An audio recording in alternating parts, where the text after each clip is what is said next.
А вы знаете, что нужно сделать, чтобы ваша обувь не скрипела? Именно этот вопрос мы задали сегодня жителям нашего округа.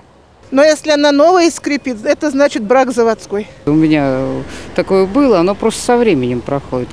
А чем-то смазывают подошву, скипидаром, по-моему. Значит, выбросить и купить качественную.